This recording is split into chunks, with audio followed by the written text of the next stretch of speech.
Hello everyone and welcome back to the channel. So the Sussex Royal Africa Tour is well underway, and from what I can tell, it has been a beautiful start. Day one had us seeing Meghan and Harry being welcomed in the way that they deserved. They were welcomed with so much love and warmth and respect, and in kind, they greeted the community with the same level of warmth and respect. That can't be faked, and it's obvious the feelings were mutual there. Now, the first stop off the plane when they landed in Cape Town was the Nyanga Township. Typically, what royals actually do on these visits is they meet with the dignitaries and presidents and first ladies first. But if you look at the Sussex Royal tour schedule, you'll notice that they are meeting with the people first, everywhere they go. And the last people that you will see them meeting or having an audience with will be the presidents and high-ranking officials. That sends quite a clear message that Harry and Meghan are doing this tour their way. The second and final engagement for the Sussexes was an event at the District Six Museum, which commemorates the 60,000 residents who were relocated during apartheid when the area was declared whites only. They also tasted food at the Homecoming Center at the museum. So before I show the footage and the photos from the day, I just want to talk about a few moments that stuck out to me as my favorites. First was one of the first moments, actually, when the little boy walked up to Meghan and just hugged her at the Nyanga Township. That was such a genuine, pure moment. And I think that was the signal for Sussex Squad that the tour has officially begun. Fasten your seatbelts. We are in for quite a ride. And it was just a pure moment, and it was one that we all felt. So that was definitely the first. Second was when Harry spoke with one of the community elders, and it was just really touching because you can really see from him that he really, truly respects his elders. It doesn't matter who they are. They don't have to be war veterans from England. They don't have to be English at all. He just respects the fact that you have wisdom to impart and or that you've just lived on this planet longer than he has. And he's going to treat you with the respect that you've earned through life. So that was very touching. Also, Meghan and Harry's speeches were standouts to me. Harry demonstrated how he, as a man, honors his wife.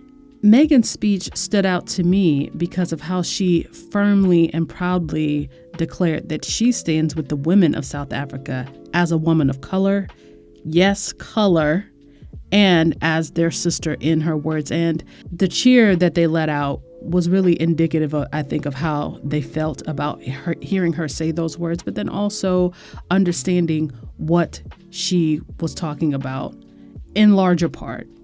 Unfortunately, the domestic violence rates against women in South Africa are very high, and Harry and Meghan made sure to address that, maybe not in specific words, but definitely alluding to that elephant in the room, if you will. But they both got big cheers, and I commend both of them for speaking on that.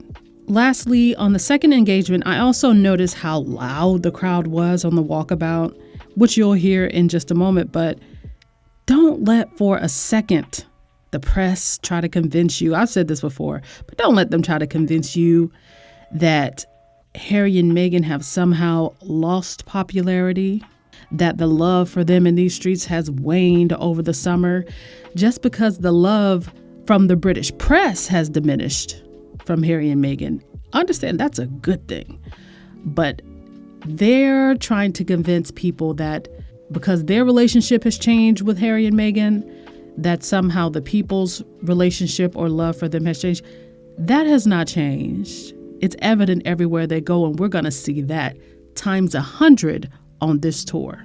Leading up to this tour, members of the press, when they were talking about Harry and Meghan and what they expect from them on the tour, they are basically parroting each other. It's like they read a memo because they're repeating the same phrases even.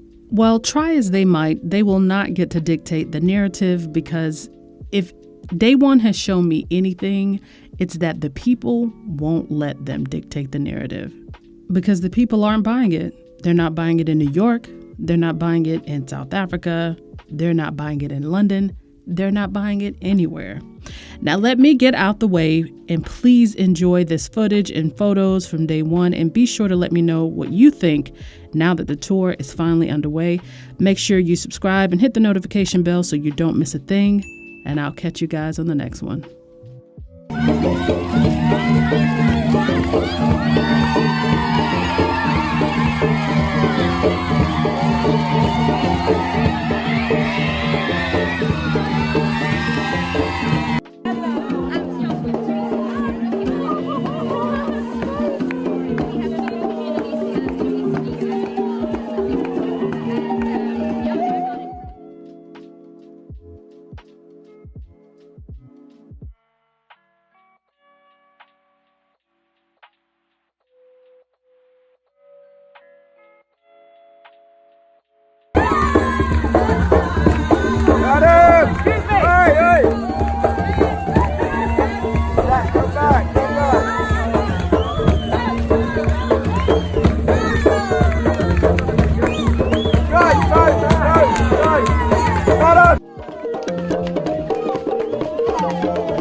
A community where men and women have a vital role to play.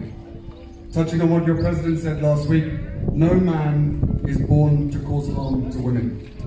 This is learned behavior and a cycle that needs to be broken.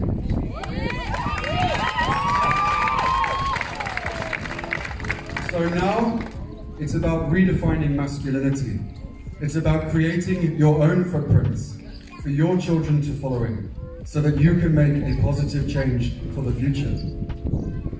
To me, the real testament of your strength isn't physical. It's what's up here and what's in here. Your strength is in your spirit, which for me means honoring and protecting my wife and being a positive role model for my son.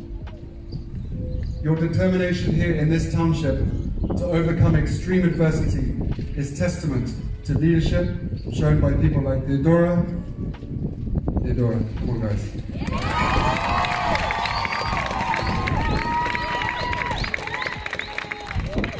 And many, many organizations who offer vital support on a daily basis. Meghan and I are truly inspired by your resilience. I'm sorry.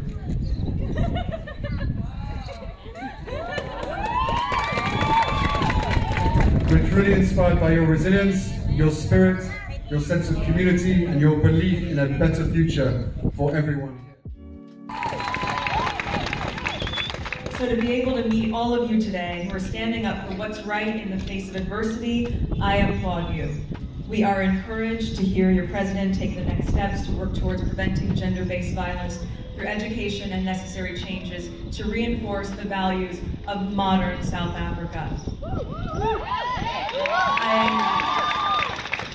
I do have to say, I feel incredibly humbled to be in the presence of all of you as you stand firm in your core values of respect, dignity, and equality.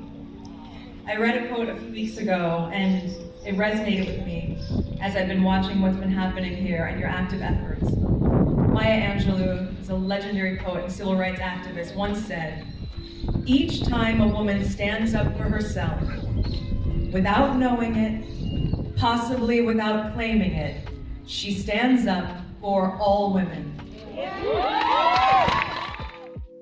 May I just say that while I'm here with my husband as a member of the royal family, I want you to know that for me, I am here with you as a mother, as a wife, as a woman of color, and as your sister.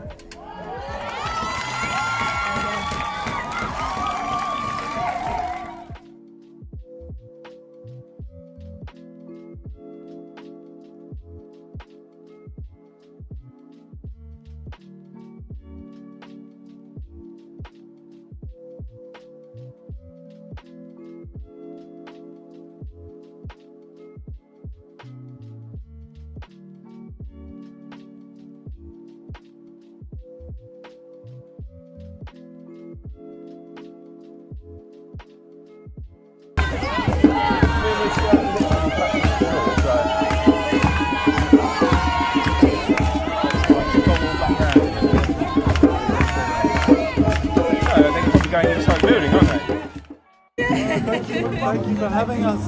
Thank you so much. Well done. You've done very well with this one as well. You're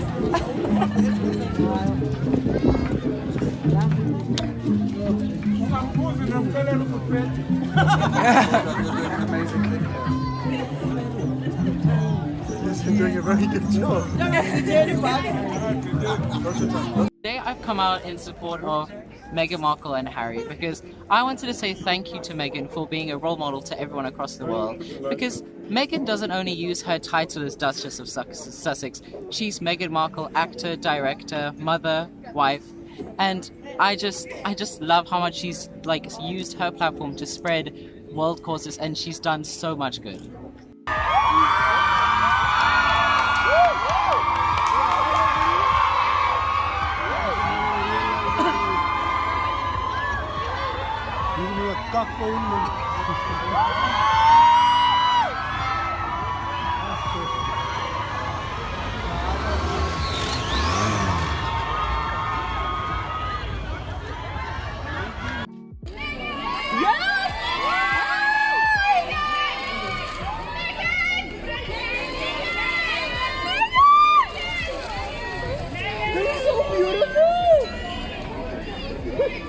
I'm sorry, I'm just living my best life over here.